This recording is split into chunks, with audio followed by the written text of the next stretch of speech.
Well, hi everybody, this is Dave Blocks. I'm glad to be back with you. I haven't made a video in some time, but I have continued to work on the banjo neck we're about to show you. If you've seen any of my previous videos, you know we're working on Mike's dad's Gibson Mastertone. It's an RB250 from 1962, and it has been well loved and well played, and we're making some good progress at fixing that banjo up. Today, we are going to address the situation this little guy made on the banjo neck. This is a sliding fifth string capo, not really a very well designed one, but it had corroded and left a lot of tarnish on the fifth string side of the neck. We took care of most of that, you know, when we scraped it down and removed the finish. But this is mounted onto the neck with 2 screws, and those screws were drilled into the binding on the side of the neck, leaving a couple of really nasty holes that are kind of elongated and cracked out. So we've got some work to do to improve the condition of the binding on that neck. We have material to make more videos, and I will have to ramp up my video making production here. Probably enough for 3 more videos at this point, so stick with me. We are going to make some progress here, and I will bring you through the process of how to restore the condition of the binding on the side of the neck here right after this.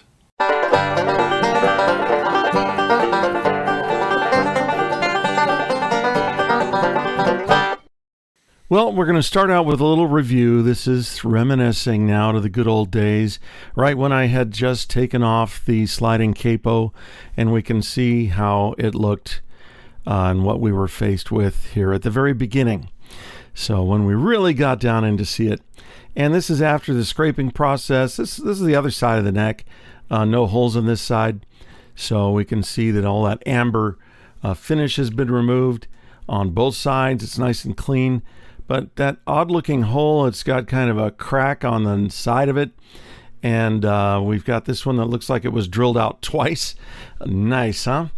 Well, we will patch those up here, but this hole is not in the middle of the binding. And if I approach that with what I actually use as a drill bit to clean it up at real slow speed, but I've got to have that hole more in the center so I don't gouge into the wood, if you know what I mean. I've got to get it kind of over to the middle a little better, and that way when I hit it with the drill bit, it doesn't notch out the wood there.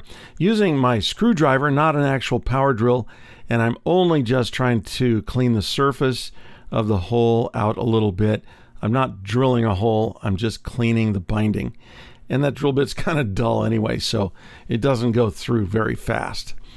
Then I just want to get it flat, so when I put my filler material in there, it lays nice and flat and doesn't tend to bump up or cause another issue, you know, if it's not cleaned out. So I want to make sure it's flat and clean. I'll hit that with the file.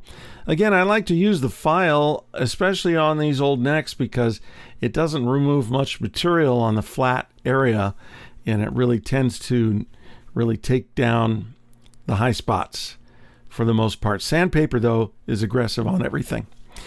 This is binding that I've actually filed into a powder, and it did not congeal into a usable material, so I'm taking larger chunks here with the fret nipper and putting them in for a couple of hours in the acetone. I like to use a glass jar because it's not affected by the acetone. Glass or metal, really. A plastic jar tends to, the acetone tends to attack most plastics, so we will use glass. Which was handy for me because I had just finished a jar of jam on my toast that morning. So we just grab a dowel and push it in there, and it grabs a little chunk of this kind of melted binding. It does not dissolve.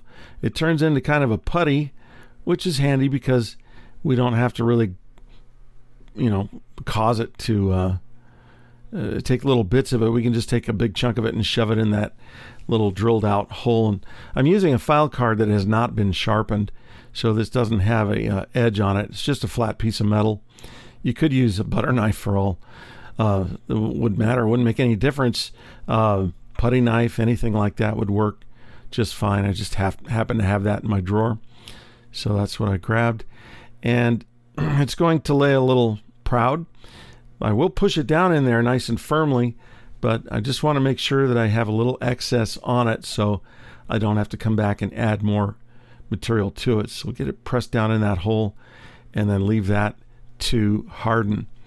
And move on to the other one because it also has some damage there and we've got to fix that. 2 holes. I guess they drilled it twice. Nice, huh? We'll stick a dowel in that jar and grab another chunk of the gooey plastic that the acetone has softened up. It's a pretty simple process, really. And it doesn't tend to stick to the wood per se. It's mostly going to bind to the original binding because it has that acetone impregnated into it. So we'll just get that pressed down in the hole once again, just like the other one. And we'll just have to kind of walk away from that for a while. This is the next day. Let it harden overnight and into really about 24 hours. So it's nice and firmed up and I can file it. Again, starting with the file as usual. Just to get the profile of it down into shape. The file may not leave the smoothest finish, so I will eventually hit it with some fine sandpaper. And it's the same sandpaper I've had on that sander since the beginning. You saw me put that on there, or I said I put it on there, I guess, a couple videos ago. But it's a thing about quality sandpaper. It just lasts a very long time. So it's probably going to last out through this whole project. I've sanded with it quite a bit already. But just filing that down into shape. And it's kind of overlaying onto the wood a little bit, but we'll get that scraped down. What I like to do is inspect it often. So this is kind of a long process, and there's a lot here that I did not leave in. I've cut out most of the work. This is a very Reader's Digest condensed version of the work in general. It really takes quite a bit longer because I like to stop and wipe it down and take another look at it. You really want to keep your eye on it because when you're removing material, it's easy to go too far. You want to really keep your eyes down the road and see what's coming up, because if you don't keep watching this carefully, and if it gets dirty with shavings, you can't see it. So you've got to wipe it off frequently so you can see what is going on. You just got to really be conscious of how much material you're removing and what material it is you're removing. Hopefully exactly what you want and not the surrounding material that you want to preserve. That's the thing. I mean, I could actually change the binding, put in a new piece, but when you go to removing the binding, then you're at risk of damaging the neck, which everything you do, you may think that I take a different approach here, but it doesn't matter what you're going to do. It's going to have a risk of destruction. And in fact, you have to scrape and sand and file away a certain amount of material to get the result you want. And you just want to keep that to a minimum. You really don't want to touch it any more than you have to. Now this area ramps up. I mean, it's thicker there at the 5th string tuner, so the file kind of goes up when it gets to that ramp and it pulls away from the area I want to sand or file. So I'm using the scraper here because I can get it in there and remove the material. My goal here is to really get a nice fine line between the wood and the binding. I don't want it to look rough or out of line. I want it to be right in line. So defining that line is what I'm keeping my eye on there. It's a little tough because the screws actually dented into the wood a little bit, so each one of those holes has a low spot that it sits in. But that's the result we're getting here. I really can't see it now from in the video. I can tell it's there when I look close with my naked eye. I can really see it a little bit, but we just want to get it as smooth as possible, and a little bit of sanding is of course necessary just to get that really smooth.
Now I left that sequence in there so you could really see that it is a process of work and inspection over and over.